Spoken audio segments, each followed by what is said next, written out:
Terus kemudian ada perubahan peraturan, terus ada juga risiko likuidasi ketika reksadana tersebut tidak memenuhi syarat yang diberikan oleh OJK, yaitu minimum AUM 10 miliar dalam waktu 120 hari.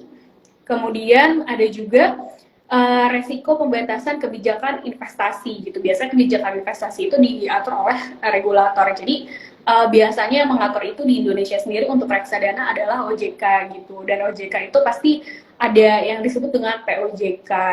Nah, POJK itu mengatur ketentuan-ketentuan dalam investasi reksadana gitu berarti. Baik, baik Mbak Diana. Kalau misalkan tidak memenuhi AUM dalam tadi 3 bulan ya Mbak Diana ya?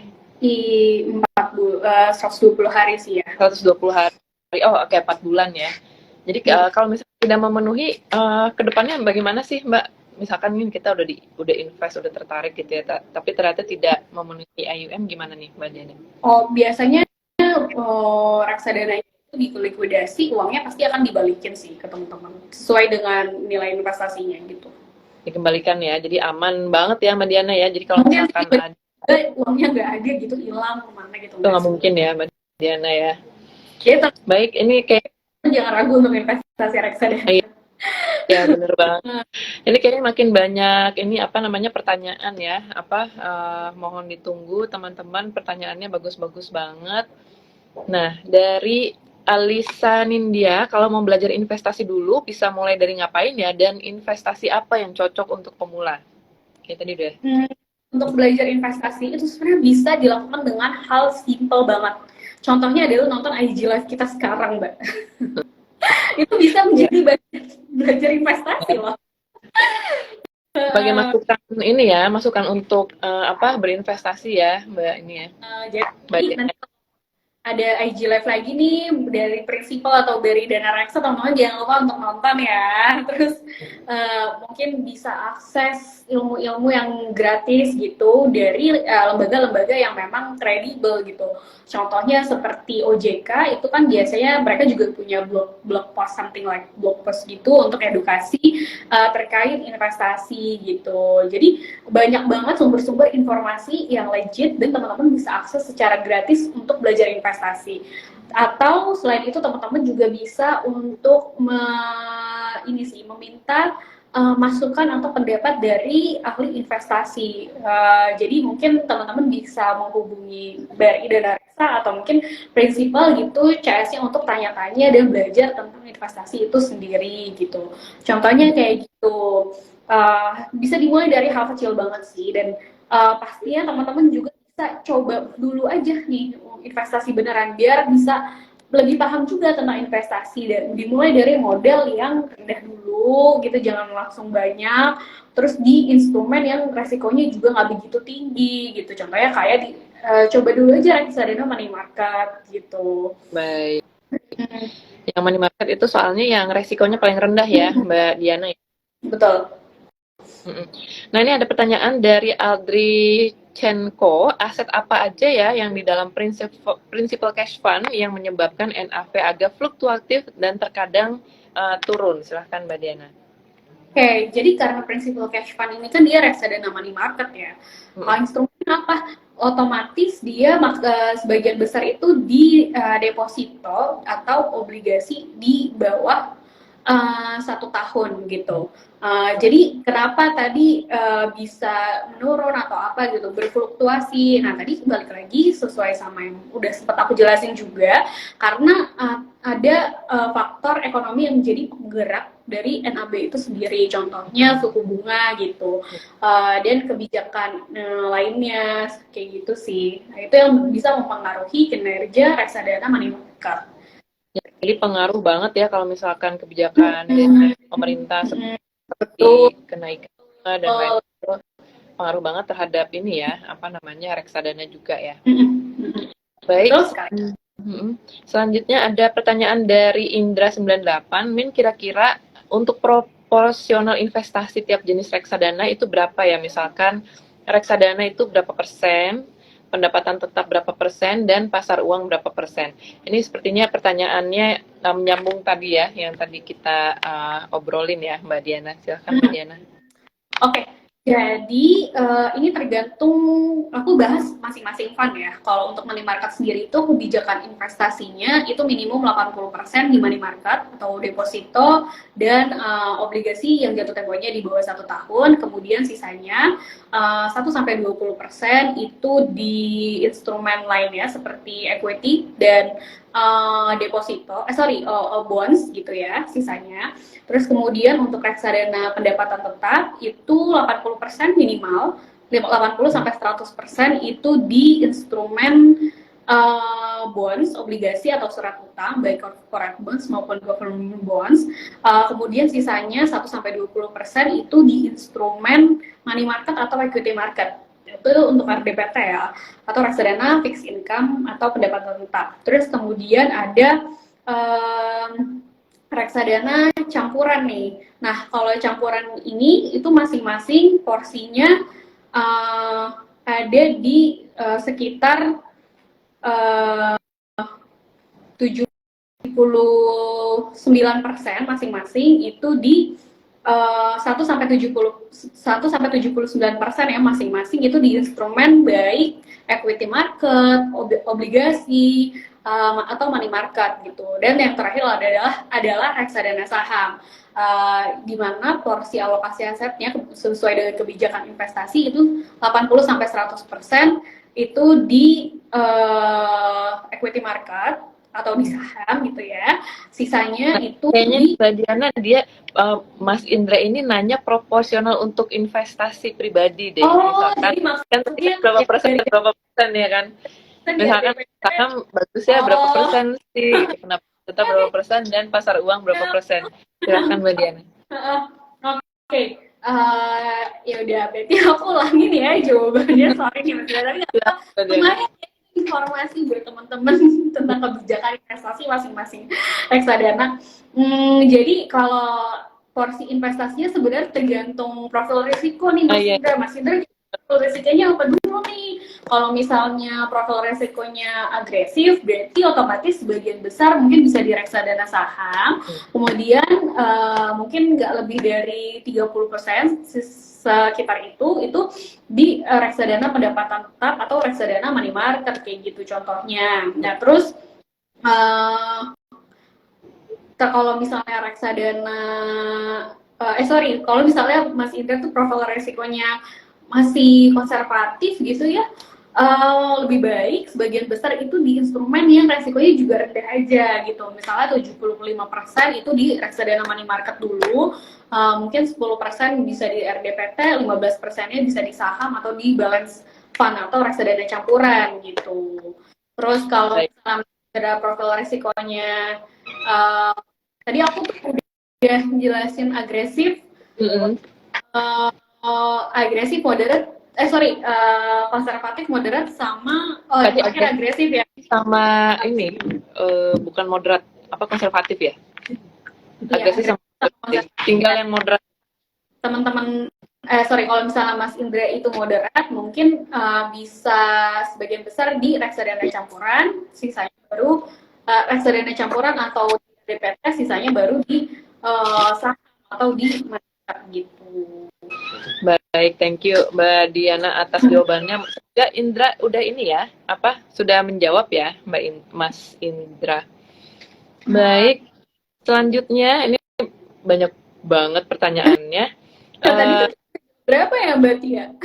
Udah Ini ntar bingung bagi fotoin kok semuanya, udah kok aku fotoin semuanya. Nanti kalau misalkan nanti kita akan pilih 5 penanya terbaik untuk mendapatkan merchandise menarik ya. Nanti kita akan umumkan di IG feed maupun IG story. Jadi teman-teman harus tetap stay tune buat lihat pemenangnya siapa saja gitu ya. Nah, dari Lala Siregar 17, cara analisa laporan keuangan bagaimana ya Kak? Dan seringkali tertipu akan rekomendasi atau FOMO dari teman. Silahkan Mbak Diana. Analisis laporan keuangan. Waduh, ini kalau aku jelasin panjang banget ya, kebetulan durasinya belum cukup nih.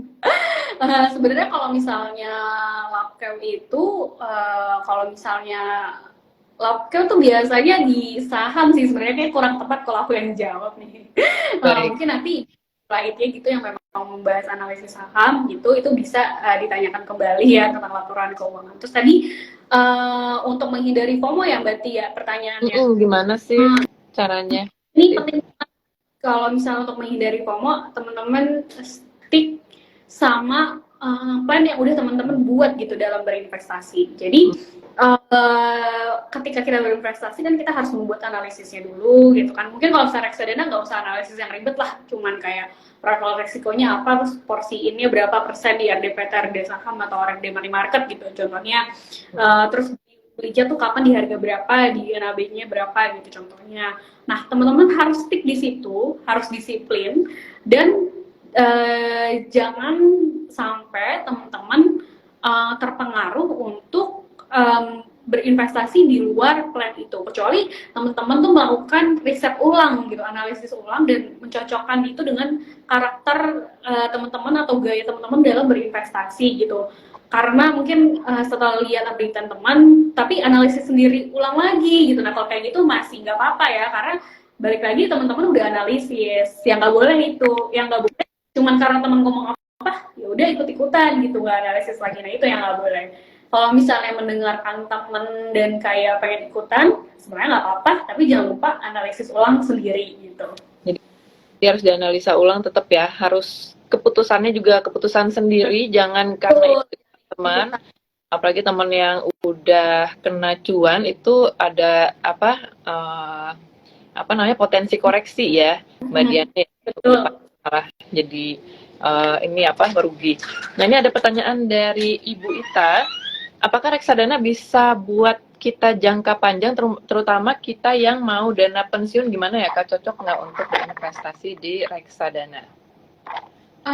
Tentunya cocok banget buat buat jangka panjang tuh bisa banget, dan mungkin kalau misalnya buat jangka panjang cocoknya itu di reksadana saham. Kenapa sih reksadana saham?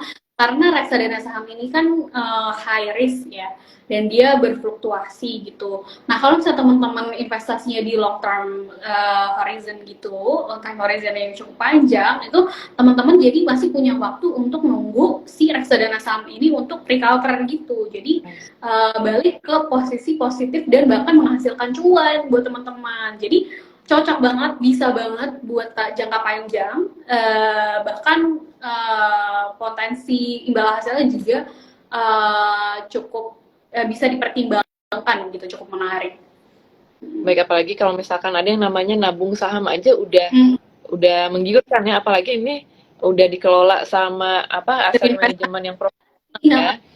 Sertifikasi, udah terpercaya, udah bertahun-tahun punya ilmunya gitu, yang mantengin market semua udah.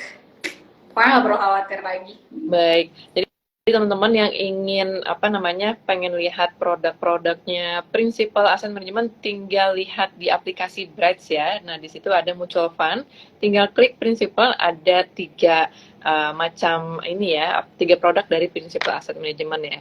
Lalu ini pertanyaannya bagus juga nih dari Bu Ita.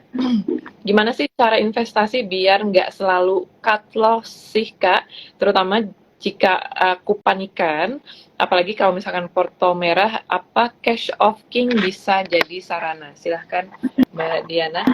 Sebenarnya ya, reksadana money market itu tuh instrumen safe haven loh Mbak.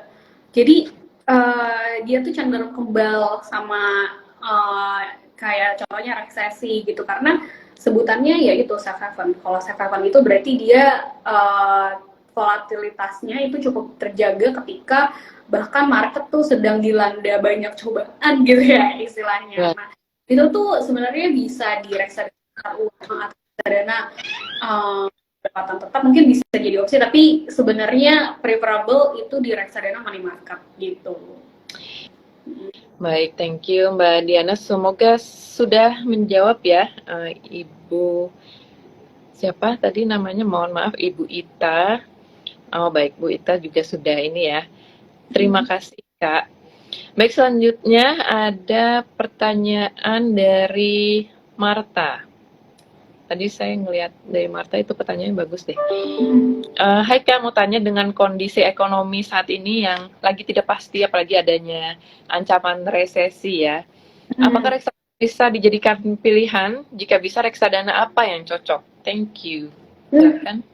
Mungkin tadi jawabannya kurang lebih sama ya. Jadi kalau market itu cenderung performance-nya lebih stabil, Mbak. Dan ini merupakan salah satu instrumen yang kategorinya safe haven. Di mana safe haven ini ketika market sedang diuji mungkin ya, atau misalnya lagi ada penggerak market ke arah yang negatif sehingga menyebabkan koreksi dalam, itu biasanya reksadana money market tuh cukup tahan dan tetap memberikan performa yang tidak begitu tinggi, tapi lebih cenderung stabil gitu. Seenggaknya tidak mengalami koreksi dalam juga kayak gitu. Jadi mungkin itu beberapa pertimbangan yang bisa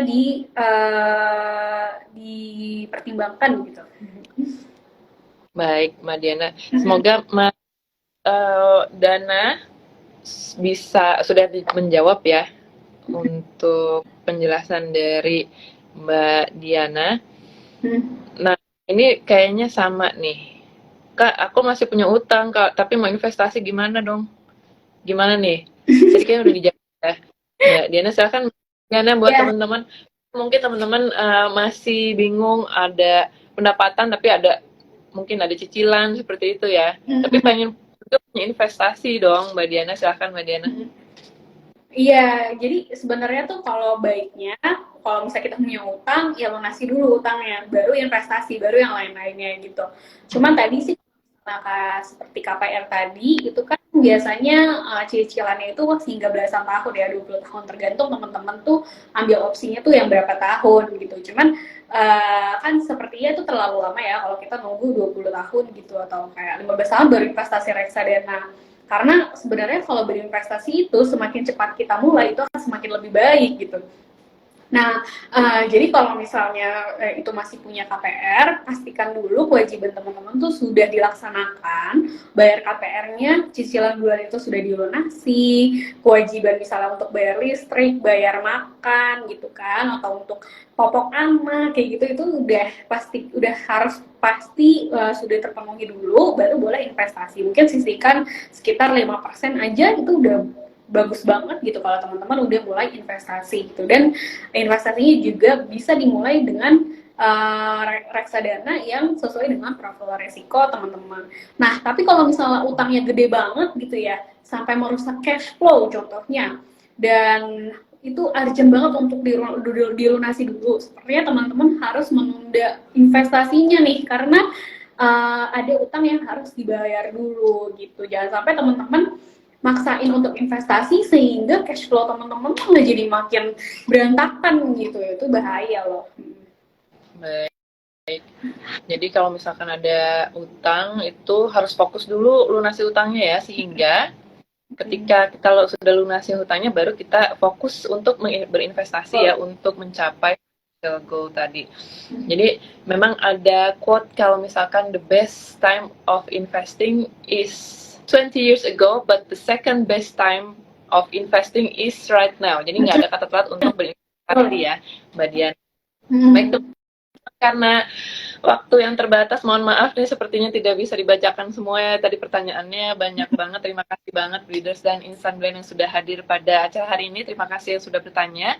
Tetap stay tune di IG kita di @bri_danareksa karena kita akan mengumumkan nanti pemenangnya di IG feed maupun di IG story. Baik, terima kasih Mbak Dian udah ngobrol-ngobrol nih dengan kita. Mungkin ada pesan-pesan untuk teman-teman breeders yang sedang mendengarkan, Mbak Diana? Mungkin pesan aku teman-teman untuk yang mau mulai investasi, jangan takut, investasi itu nggak seram. Terus jangan ragu juga untuk mulai. Kalau misalnya teman-teman yang mau mulai, jangan lupa pastiin itu sudah melakukan do's and don'ts yang tadi udah aku jelasin. Semangat untuk investasi, semoga financial goals-nya cepat bisa tercapai. Amin.